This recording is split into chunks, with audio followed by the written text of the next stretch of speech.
Le Christ est ressuscité, chers amis, bonjour. C'est avec joie de nouveau que on se retrouve pour prier ensemble.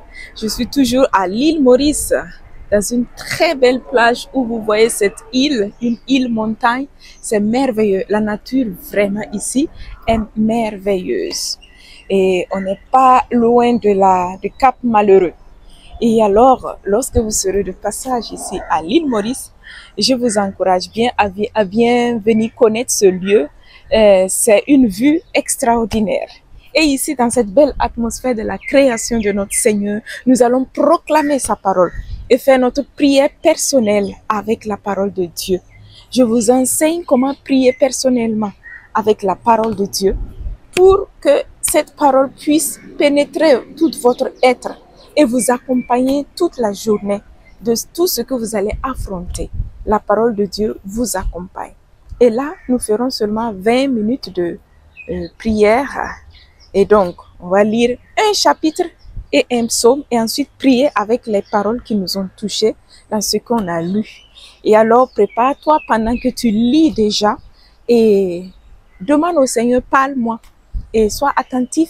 Le verset qui va te toucher le plus, tu peux souligner sur ce verset de la couleur dessus pour retourner toujours, même dans les jours à venir. Et là, nous serons à Luc 12. Luc 12 et le psaume 58. Luc 12. Sur ces entrefaites, la foule s'étant rassemblée par milliers, au point qu'on s'écrasait les uns les autres, il se mit à dire, et d'abord à ses disciples, méfiez-vous du levain, c'est-à-dire de l'hypocrisie des pharisiens. Rien en effet n'est voilé qui ne sera révélé, rien de caché qui ne sera connu.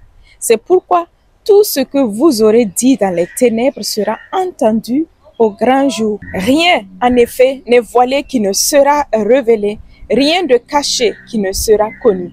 C'est pourquoi tout ce que vous aurez dit dans les ténèbres sera entendu au grand jour, et ce que vous aurez dit à l'oreille dans les pièces les plus retirées sera proclamé sur les toits.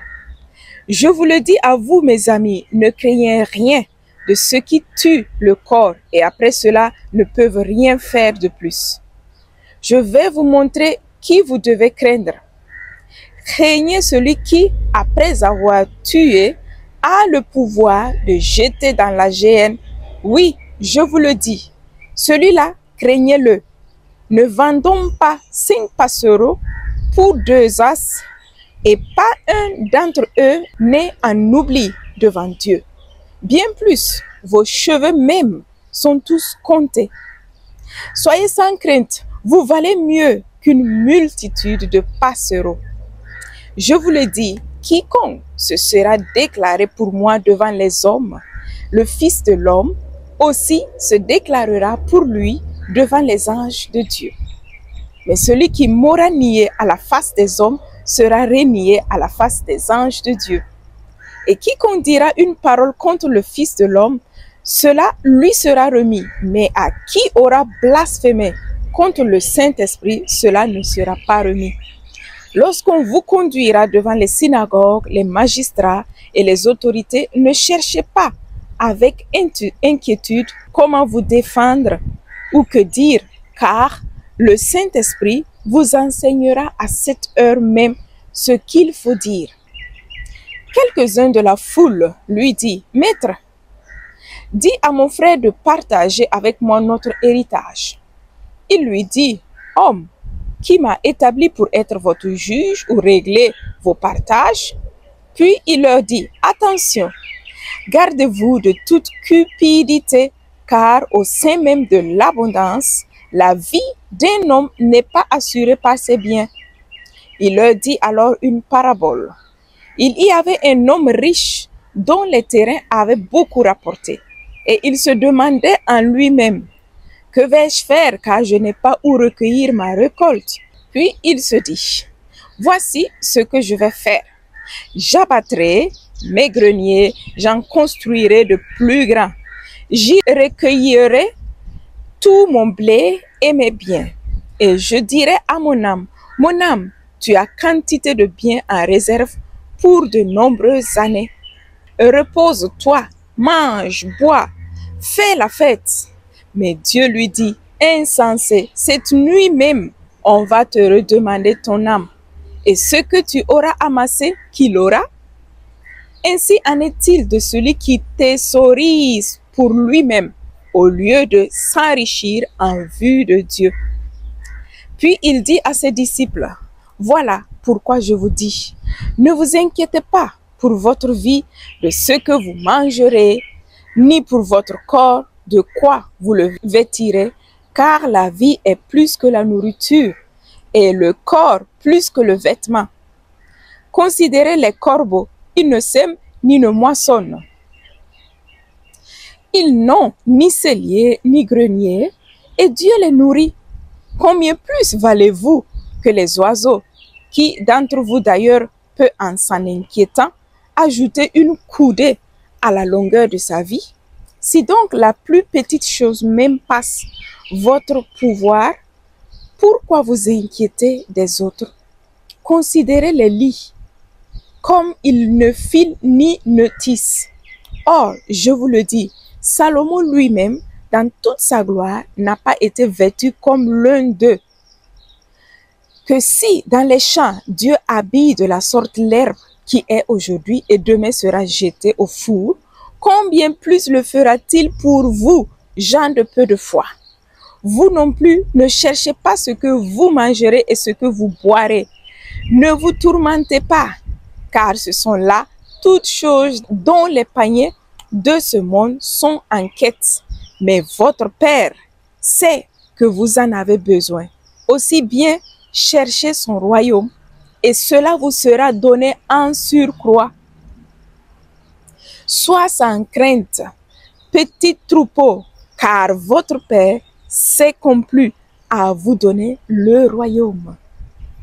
Vendez vos biens et donnez-les en aumône. Faites-vous des bourses qui ne s'usent pas, un trésor inépuisable dans les cieux où ni voleur n'approche ni mythe ne détruit. Car où est votre trésor, là aussi sera votre cœur. Que vos reins soient sains et vos lampes allumées. Soyez semblables, vous, à des gens qui attendent leur maître à son retour de noces pour lui ouvrir dès qu'il viendra et frappera. Heureux ces serviteurs que le maître en arrivant trouvera en train de veiller. En vérité, je vous le dis, il se scindra, il les fera mettre à table et passant de l'un à l'autre, il les servira. Qu'ils viennent à la deuxième ou à la troisième veille, s'ils trouvent les choses ainsi, heureux seront-ils. Comprenez bien ceci, si le maître de maison avait su à quelle heure le voleur devait venir, il n'aurait pas laissé percer le mur de sa maison.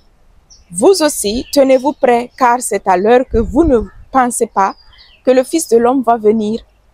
Pierre dit alors, « Seigneur, est-ce pour nous que tu dis cette parabole ou bien pour tout le monde? » Et le Seigneur dit, « Quel est donc l'intendant fidèle, avisé que le maître établira sur ses gens pour leur donner en temps voulu leur ration de blé? Heureux ce serviteur que son maître en arrivant trouvera occupé de la sorte. Vraiment, je vous le dis, il l'établira sur tous ses biens. Mais si ce serviteur dit en son cœur, mon maître tarde à venir et qu'il se mette à frapper les serviteurs et les servantes à manger, boire et s'enivrer, le maître de ce serviteur arrivera au jour qu'il n'attend pas et à l'heure qu'il ne connaît pas, et il le retranchera et lui assignera sa part parmi les infidèles. Le serviteur qui, connaissant la volonté de son maître, n'aura rien préparé ou fait selon sa volonté, recevra un grand nombre de coups. Quant à celui qui, sans la connaître, aura, par sa conduite, mérité des coups, il n'en recevra qu'un petit nombre. À qui en aura donné beaucoup, il sera beaucoup demandé.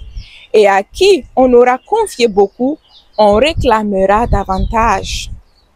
Je suis venu jeter un feu sur la terre, Et comme je voudrais que déjà il fût allumé, je dois être baptisé d'un baptême et quelle n'est pas mon angoisse jusqu'à ce qu'il soit consommé. Pensez-vous que je sois apparu pour établir la paix sur la terre? Non, je vous le dis, mais bien la division. Désormais, en effet, dans une maison de 5 personnes, on sera divisé 3 contre 2 et 2 contre 3. On sera divisé père contre fils, fils contre père, mère contre sa fille et fille contre sa mère, belle-mère contre sa bru et bru contre sa belle-mère. Il disait encore aux foules, lorsque vous voyez un nuage se lever au couchant, aussitôt vous dites que la pluie vient. Et ainsi arrive-t-il. Et lorsque c'est le vent du midi qui souffle, vous dites qu'il va faire chaud. Et c'est ce qui arrive. Hypocrite. Vous savez discerner le visage de la terre et du ciel. Et ce temps-ci, alors, comment ne le discernez-vous pas? Mais pourquoi ne jugez-vous pas par vous-même de ce qui est juste? Ainsi, quand tu vas avec ton adversaire devant le magistrat, tâche en chemin d'en finir avec lui de peur qu'il ne te traîne devant le juge, que le juge ne te livre à l'exécuteur et que l'exécuteur ne te jette en prison. Je te le dis, tu ne sortiras pas de là que tu n'aies rendu même jusqu'au dernier sou. Amen. Et on va prier tout de suite avec le verset qui nous a touchés. Le verset qui m'a touché, c'est le verset 7. Bien plus, vos cheveux même sont tous comptés. Soyez sans crainte. Vous valez mieux qu'une multitude de passereaux. Merci Seigneur parce que aujourd'hui tu me dis que tu connais même le nombre de mes cheveux. C'est incroyable comment tu m'aimes et comment tu me connais plus que moi-même, plus que tout. Tu connais aussi mes besoins.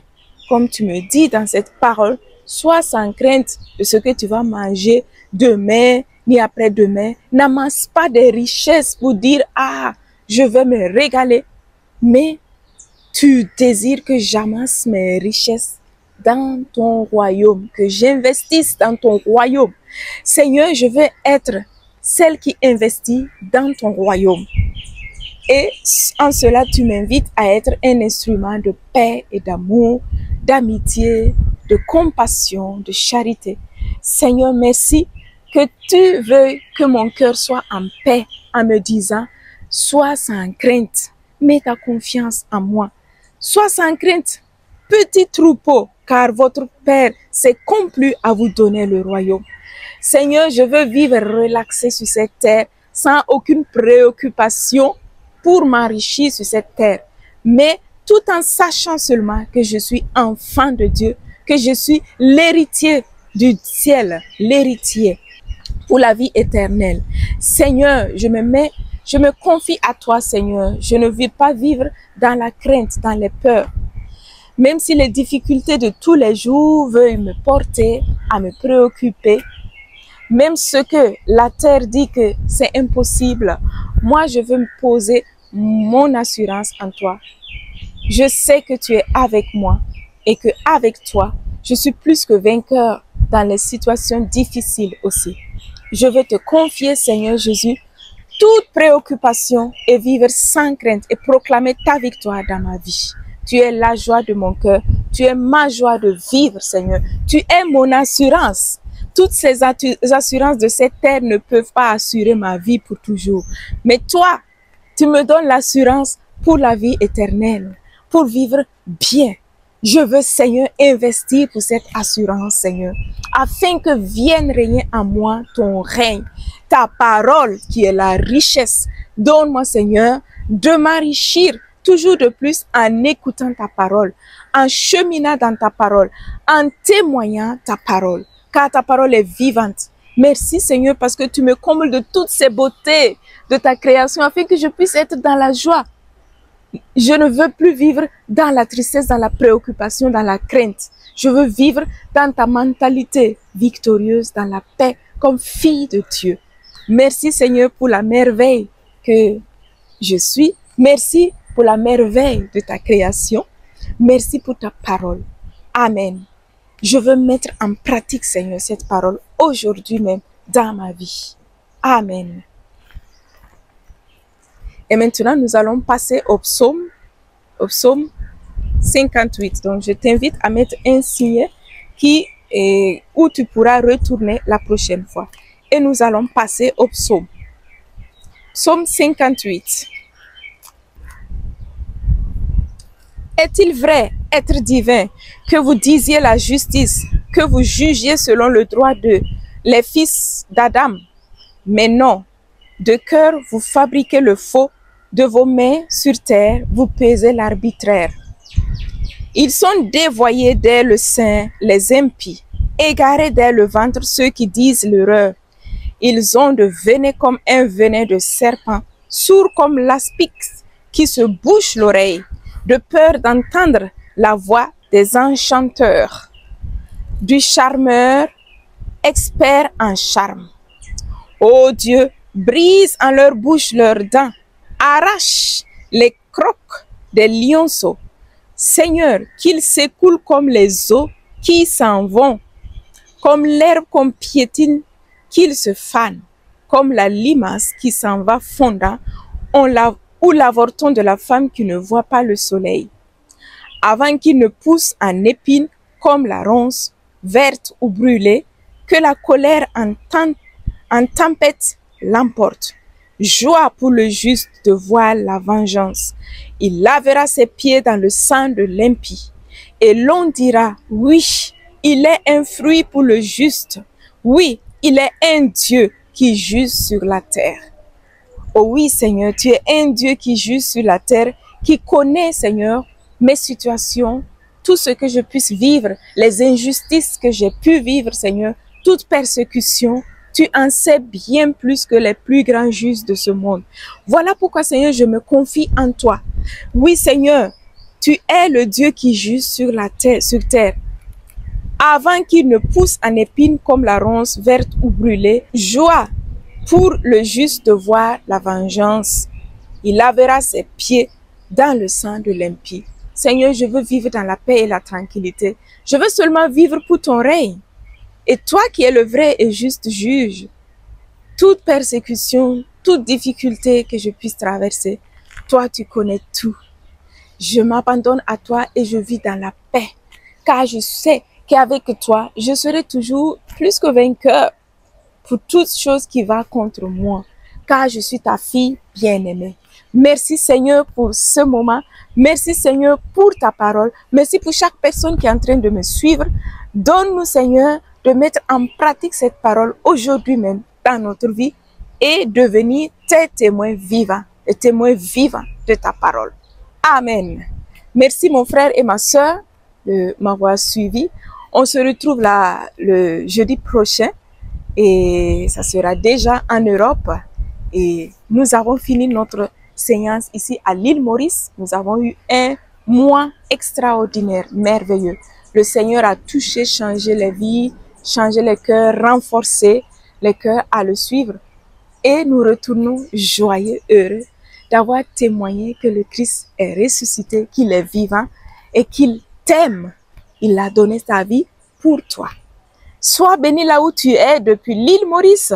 Que la bénédiction du Seigneur te rejoigne depuis ton habitat maintenant.